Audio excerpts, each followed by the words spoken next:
Halo, selamat pagi Pak Jeffrey dan teman-teman. Saya Emerin Sanuharkalau, NPM 52170015 akan mempresentasikan lebih lanjut mengenai materi sintesis alkena. Kita lihat pada bagian yang pertama adalah analisis. Senyawa 9 atau senyawa hexaolefin tidak dibuat dengan reaksi eliminasi, tetapi dibuat menggunakan reaksi Wittig. Di mana pada analisis ini ada dua rute, yaitu rute A dan rute B. Rute A mungkin lebih baik karena senyawa sikloheksanon lebih mudah digunakan daripada senyawa formaldehida.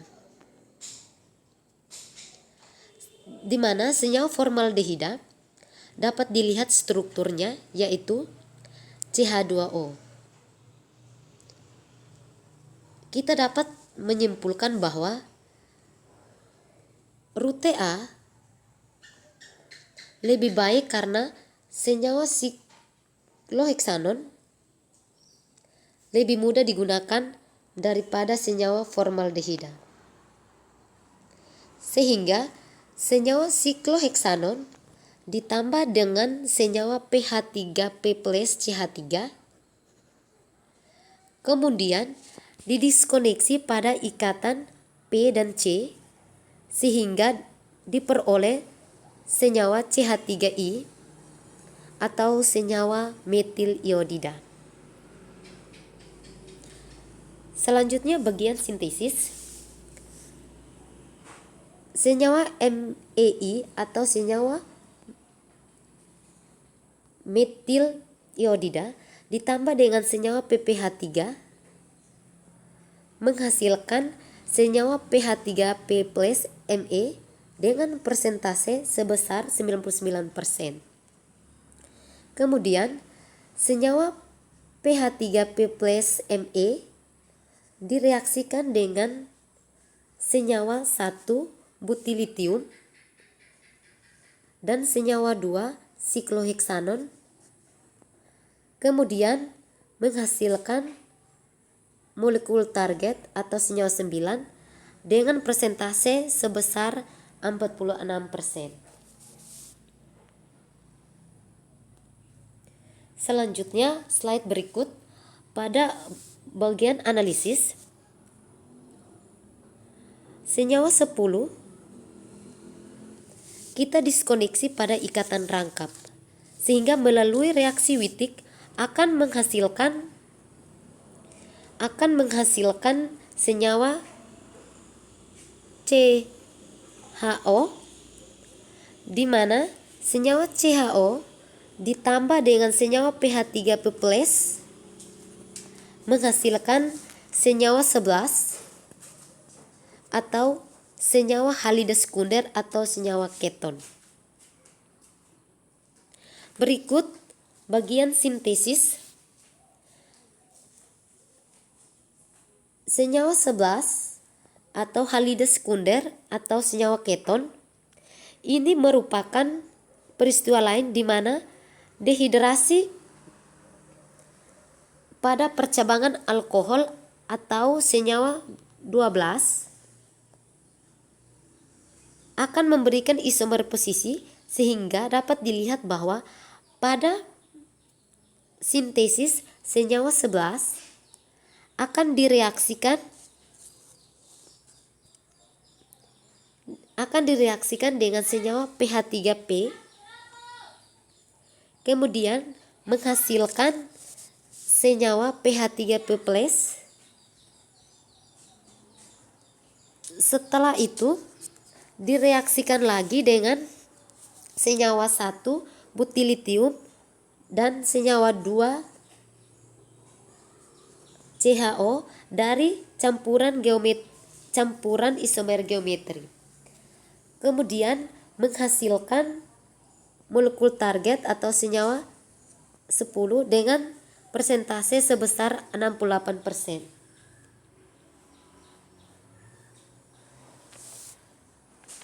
Berikut bagian analisis.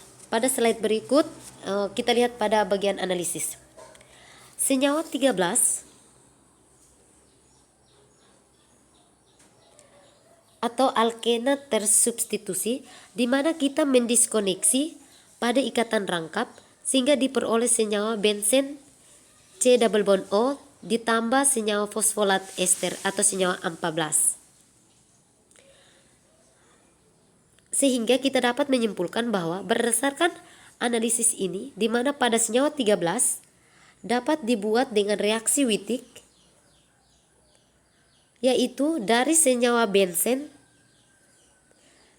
yang mengikat C double bond O ditambah dengan senyawa fosfolat ester atau senyawa 14. Berikut bagian sintesis. Pada sintesis ini ada dua gugus, yaitu gugus Br dan CO2Me. Pada gugus Br dan gugus CO2Me ditambah dengan senyawa ETO 3 kali P menghasilkan senyawa 14 atau senyawa fosfolat ester. Kemudian direaksikan lagi. Kemudian senyawa 14 direaksikan lagi dengan senyawa meomin dan senyawa benzen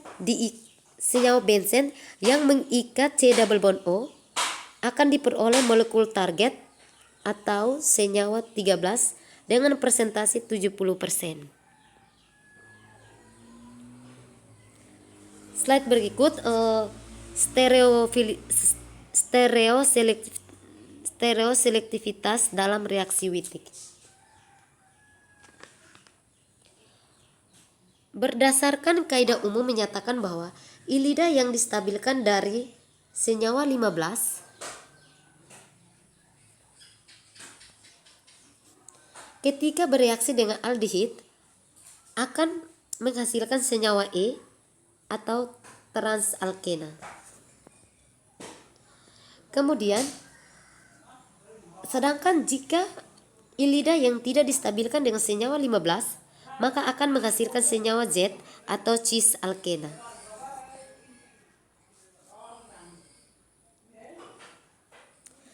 Slide berikut bagian analisis. Pada senyawa 16 atau senyawa palanil dibuat melalui reaksi Wittig dengan cara diskoneksi diikat untuk memberikan suatu ilida yang tersubstitusi aril, sehingga dapat kita lihat bahwa pada analisis senyawa 16 atau senyawa palanil dapat dibuat melalui reaksi Wittig antara senyawa aldehid ditambah senyawa PPH3CN.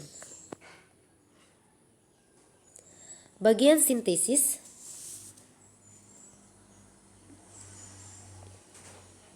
Ilida distabilkan oleh CN dan juga oleh aril, sehingga dapat dilihat bahwa ilida yang distabilkan oleh CN dan aril direaksikan dengan senyawa MEO 3 kali P menghasilkan senyawa 18 atau senyawa fosfonat ester yang digunakan sebagai pengganti reaksi selektif trans. Kemudian selanjutnya senyawa 18 direaksikan lagi dengan basa dan senyawa 17 akan menghasilkan molekul target atau senyawa 16. Sekian presentasi dari saya mengenai materi sintesis alkena.